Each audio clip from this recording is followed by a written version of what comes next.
Welcome all student, তোমরা দেখছো তোমাদের প্রিয় channel just one step WBP. তা দেখো, স্ট্যাটিক জিকে আজকের বিষয় কিন্তু স্ট্যাটিক জিকে। এই পার্টটা থেকে কিন্তু প্রত্যেকটা পরীক্ষায় কিন্তু কোশ্চেন আছে। আগামীতে কিন্তু RRB, NTPC, group D, WB, KP এবং ডব্লিউবিপিএসসির এবং এসএসসি জিডিরও কিন্তু এক্সাম রয়েছে। সেই এক্সামের উপর ভিত্তি করে কিন্তু আজকের ভিডিওটা তৈরি করা, কারণ প্রত্যেক পরীক্ষায় কিন্তু তোমরা দেখলে যে আরপিএফ পরীক্ষা হয়ে গেল, সেখানেও কিন্তু পুরনো কিছু জিকে, যেটাকে বলে কিন্তু স্ট্যাটিক জিকে, সেই জিকে থেকে প্রচুর কোশ্চেন এসেছে। সেই বিষয়টা মাথায় রেখে শুধুমাত্র তোমাদের জন্য এই ভিডিওটা, তাই ভিডিওটা স্কিপ করো না, অবশ্যই প্রথম থেকে শেষ পর্যন্ত দেখো। আজকের বিষয় বই ও লেখক। তা আমার চ্যানেলে যদি নতুন এসে থাকো তাহলে অবশ্যই চ্যানেলটিকে সাবস্ক্রাইব করে রাখো এবং বেল আইকনটি প্রেস করে রাখো। আর আমার চ্যানেলের ডেসক্রিপশনে কিন্তু টেলিগ্রাম চ্যানেলের লিঙ্ক দেওয়া আছে। চলো শুরু করি ভিডিওটি। দেখো, প্রথম কোশ্চেন, পৃথ্বীরাজ রাসো এই বইটির লেখককে? লেখক হচ্ছে চাঁদ বরদৈ। অনেক পরীক্ষা এসেছে, অনেক রিপিট কোশ্চেন, কিন্তু এত ইম্পর্টেন্ট কোশ্চেন, শুধু ইম্পর্টেন্ট কোশ্চেনগুলোই কিন্তু আমি তোমাদের সামনে তুলে ধরেছি। অবশ্যই খাতা পেন নিয়ে রেডি থাকো। তারপর দেখো, smoke and Ashes, Amitabh Ghosh. The dark room এবং হচ্ছে মালগুডি ডেজ। খুব ইম্পর্টেন্ট কোশ্চেন, অনেক পরীক্ষা এসেছে এই বই দুটো, দ্য ডার্ক রুম এবং মালগুডি ডেজ। এটা হচ্ছে আর কে নারায়ণের লেখা। 49 ডেজ কার লেখা? অমৃতা প্রীতম। দেখো, প্রত্যেকটা বই কিন্তু যে কোনো পরীক্ষা এসেছিল, ঠিক আছে, সেইখান থেকে কিন্তু তোমাদের কোশ্চেনগুলো তোলা। আর এইগুলো একটাও মিস করবে না, অবশ্যই কিন্তু তোমরা কিন্তু নোট ডাউন করো। তারপরে ধরো ভিক্টরি সিটি, এটার লেখক হচ্ছে সলমান রুশদি। তারপর দেখো ডিভাইন লাইফ, এটার লেখক হচ্ছে স্বামী শিবানন্দ। এবার হচ্ছে ডিভাইন কমেডি, দান্তে। দেখো, এই দুটোর মধ্যে কিন্তু খুব কনফিউশন হয়, এই দুটো বইয়ের কিন্তু খুবই কনফিউশন হয়, ঠিক আছে। এটা মনে রাখবে যে ডিভাইন লাইফ, লাইফ বললে হচ্ছে শিবানন্দ, স্বামী শিবানন্দ লাইফ। আর কমেডি, কমেডি বললেই হচ্ছে দান্তে, মনে থাকবে। দেখো, তোমাদের একটা ট্রিক্স শিখিয়ে দিই। দেখো, এখানে ওয়াইটা আছে না, ওয়াইটা অনেকটা হচ্ছে একারের মতো নয়, ঠিক আছে, এই যে এরকম অনেকটা একারের মতো নয়, ঠিক সেরকম হচ্ছে দান্তেতেও একার আছে। তাহলে এটা হচ্ছে ওয়াই থাকলে হয়ে যাবে দান্তে, মনে থাকবে, এটা মনে থাকবে। আর লাইফ মানে হচ্ছে শিবানন্দ, এই দুটো গুলিয়ে ফেলবে না।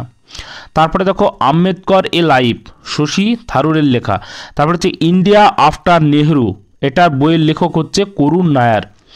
তারপর দেখো মোস্ট ইম্পর্টেন্ট একটা বই, অনেক পরীক্ষায় প্রিভিয়াস ইয়ারে অনেকবার এসেছে, ডিসকভারি অফ ইন্ডিয়া, কার লেখা? জওহরলাল নেহেরু। তারপরে দেখো গোল্ডেন ইয়ার্স, গোল্ডেন ইয়ার্স হচ্ছে রাস্কিন বন্ডের লেখা। তারপরে দেখো হাংরি স্টোন, হাংরি স্টোন হচ্ছে রবীন্দ্রনাথ ঠাকুরের লেখা। তারপর দেখো অমর কোষ, অমর কোষ কার লেখা? অমর সিংহের লেখা। তারপর দেখো ক্রস কোর্ট, ক্রস কোর্ট হচ্ছে, এটা হচ্ছে জয়দীপ মুখার্জি, ভারতের টেনিস খেলোয়াড়, এনার হচ্ছে অটোবায়োগ্রাফি, অটোবায়োগ্রাফি হচ্ছে ক্রস কোর্ট, ঠিক আছে, জয়দীপ মুখার্জির, খুবই ইম্পর্টেন্ট। কাদম্বরী, কাদম্বরী কার লেখা? বানভট্টের লেখা। নন কোঅপারেশন ইন ইন্ডিয়া, কার লেখা? ডেভিড হার্ডিম্যান। দেখো, এই কোশ্চেনগুলো কোনো না কোনো পরীক্ষা এসেছিল এবং এগুলো আগামীতে পরবর্তীতে যে রেল এক্সাম হবে, রেলের এনটিপিসিতে, এগুলো কিন্তু খুবই গুরুত্বপূর্ণ। তারপর দেখো অর্থশাস্ত্র, অর্থশাস্ত্র লেখা হচ্ছে কৌটিল্য, চাণক্য বা বিষ্ণুগুপ্ত। তিনজনও কিন্তু একই ব্যক্তি, মনে রাখবে, তিনজনও কিন্তু একই ব্যক্তি, কিন্তু এদের নামগুলো আলাদা হলেও কিন্তু ব্যক্তিটা একই, ঠিক আছে, এটা কিন্তু মাথায় রাখবে। তারপরে দেখো রিভলিউশনারিস, এটার হচ্ছে লেখা হচ্ছে সঞ্জীব সান্যাল। তারপর দেখো, এই যে এই ভিডিওটা দেখবে, এই ভিডিওটার আমি ডিসক্রিপশনে কিন্তু লিঙ্ক দিয়ে রাখবো। এই ভিডিওটাতে কিন্তু আমি কিন্তু বলে দিয়েছি যে আপকামিং যে এক্সাম আছে, এক্সামের ডেটগুলো কবে এবং ডব্লিউবি ক্লার্কশিপ এবং হচ্ছে অন্যান্য যে পরীক্ষার যে ফর্ম ফিল আপ, সেই ফর্ম ফিল আপ কবে হবে, এই ভিডিওতে আমি ডিটেলস আলোচনা করেছি। অতএব ভিডিওটা অবশ্যই দেখবে, আমি ডিসক্রিপশনে কিন্তু লিঙ্ক দিয়ে রাখবো। তারপর দেখো রাজতরঙ্গিনী। রাজতরঙ্গিনী কার লেখা? রাজতরঙ্গিনী হচ্ছে কলহনের লেখা। তারপর দেখো রাজতরঙ্গিনী। রাজতরঙ্গিনী কিন্তু কলহনের লেখা। তারপর দেখো ওয়ার অ্যান্ড ওম্যান, এটা হচ্ছে ডক্টর এম.এ. হাসান এর লেখা। তারপর দেখো মুদ্রা রাক্ষস। মুদ্রা রাক্ষস হচ্ছে বিশাখ দত্তের লেখা, খুব মোস্ট ইম্পর্টেন্ট একটা বই। তারপর হচ্ছে ইন্ডিয়া নলেজ সুপারমেসি, এটা হচ্ছে লেখা হচ্ছে অশ্বিনী ফার্নান্ডেজ। ইন্ডিয়া নলেজ সুপারমেসি কার লেখা? হচ্ছে অশ্বিনী ফার্নান্ডেজ। তারপর হচ্ছে অষ্টাধ্যায়ী। অষ্টাধ্যায়ী লেখা হচ্ছে পানিনি, খুব ইম্পর্টেন্ট একটা বই, অবশ্যই কিন্তু করে খেয়াল রাখবে। তারপর দেখো the poverty of political economy, Meghnad দেশাইয়ের লেখা। তারপর দেখো poverty and un British rule in India, অনেকবার পরীক্ষা এসেছে, এটার লেখক হচ্ছে দাদাভাই নৌরোজি। তারপর হচ্ছে পঞ্চতন্ত্র। পঞ্চতন্ত্র লেখা হচ্ছে বিষ্ণু শর্মা। রিফ্লেকশন। রিফ্লেকশনের লেখক হচ্ছে Narayan Baghel. War and peace Leo টলস্টয়ের লেখা। তারপর দেখো হিন্দ স্বরাজ এবং হচ্ছে মাই এক্সপিরিয়েন্স উইথ ট্রুথ, দুটোই আলাদা বই কিন্তু লিখেছেন একজনই, ইনি হচ্ছেন কি? আমাদের জাতির জনক মহাত্মা গান্ধী। এবার হচ্ছে made in India. Made in India কার লেখা? অমিতাভ কান্ট। হ্যামলেট। হ্যামলেট কার লেখা? উইলিয়াম শেক্সপিয়ারের লেখা কিন্তু হ্যামলেট। তারপর দেখো বেস্ট একটা book my life as a comrade, K শাইলস বা শাইলজের লেখা কিন্তু my life as a comrade. Mother India. Mother India কার লেখা? ক্যাথরিন মেয়ের লেখা। পলিটিক্স কার লেখা? Aristotle. As the wheel turns, এটা কার লেখা? রঞ্জিত প্রতাপের লেখা। দ্য ওয়ার্ল্ড SIC অ্যালবার্ট আইনস্টাইনের লেখা, মোস্ট ইম্পর্টেন্ট বই, এটা কিন্তু নোট ডাউন করো। দ্য ওয়ার্ল্ড কিন্তু করে খেয়াল রাখবে। তারপর দেখো the poverty of political economy, Meghnad দেশাইয়ের লেখা। তারপর দেখো poverty and un British rule in India, অনেকবার পরীক্ষা এসেছে, এটার লেখক হচ্ছে দাদাভাই নৌরোজি। তারপর হচ্ছে পঞ্চতন্ত্র। পঞ্চতন্ত্র লেখা হচ্ছে বিষ্ণু শর্মা। রিফ্লেকশন। রিফ্লেকশনের লেখক হচ্ছে Narayan Baghel. War and peace Leo টলস্টয়ের লেখা। তারপর দেখো হিন্দ স্বরাজ এবং হচ্ছে মাই এক্সপিরিয়েন্স উইথ ট্রুথ, দুটোই আলাদা বই কিন্তু লিখেছেন একজনই, ইনি হচ্ছেন কি? আমাদের জাতির জনক মহাত্মা গান্ধী। এবার হচ্ছে মেড ইন ইন্ডিয়া কার লেখা? অমিতাভ কান্ট। হ্যামলেট। হ্যামলেট কার লেখা? উইলিয়াম শেক্সপিয়ারের লেখা কিন্তু হ্যামলেট।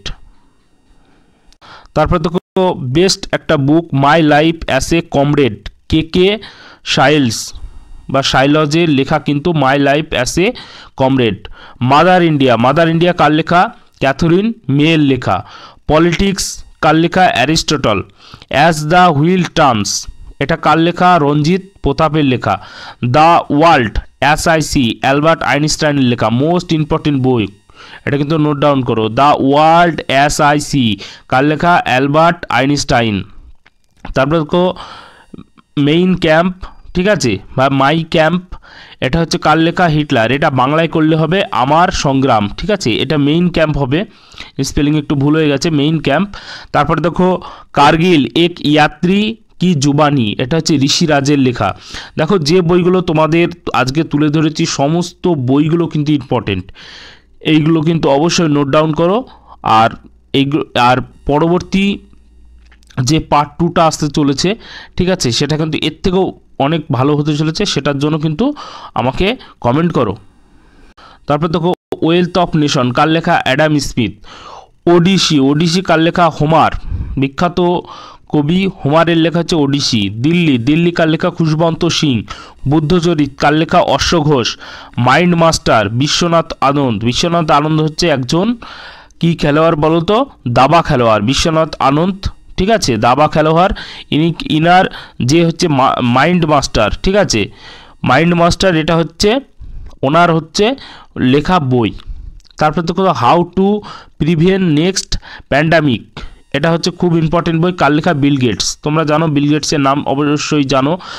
বিল গেটসের লেখা হয়েছে how to prevent next pandemic. তারপর দেখো যে বইটা হচ্ছে 281 অ্যান্ড বিয়ন্ড।